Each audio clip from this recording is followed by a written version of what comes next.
Sa gitna po ng sunod-sunod na pagsubok sa ating bansa tulad ng mga bagyo, dama pa rin ang pagmamalasakit ng bawat isa. Patunay ang suporta nyo sa Operation Bayanihan ng GMA Kapuso Foundation, kaya nakapaghatid po tayo ng tulong sa mga binaha sa Capiz dahil sa bagyong Ramil. Ang paggawa ng mga bamboo furniture sa barangay Manggoso sa bayan ng Sigma sa Capiz, hindi lang daw kabuhayan kundi tradisyon na para sa mga residente.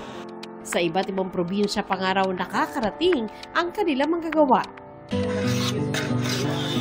Si Rosana kumikita ng 500 pesos kada sala set, kaya malaking dagok para sa mga manggagawa tulad niya tuwing may kalamidad gaya ng tumama ang bagyong Ramil sa kanilang lugar nitong Sabado.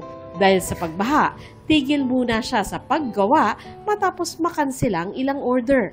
Halos lahat ng nangyari namin ng mga salis, standby po talaga. Pagka nag-ano po yung bagyo at saka yung baha dito sa amin, talagang wala po kami makukuha ng makakain namin, tulad ng mga gamit sa mga eskwelahan ng mga bata.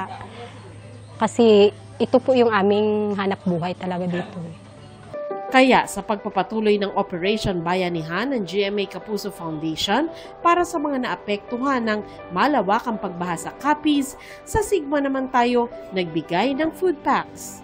More or less, nasa 380 mm yung rainfall na binagsak dito sa Capiz. It's equivalent for 1 month na rainfall. Nagpapasalamat kami sa GMA Kapuso Foundation sa pagpunta niyo dito.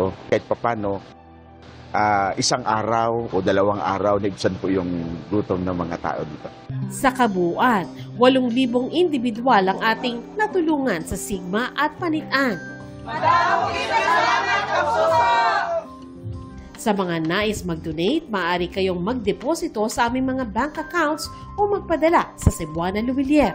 Pwede rin online via GCash, Shopee, Lazada, Globe Rewards at Petrobank credit cards.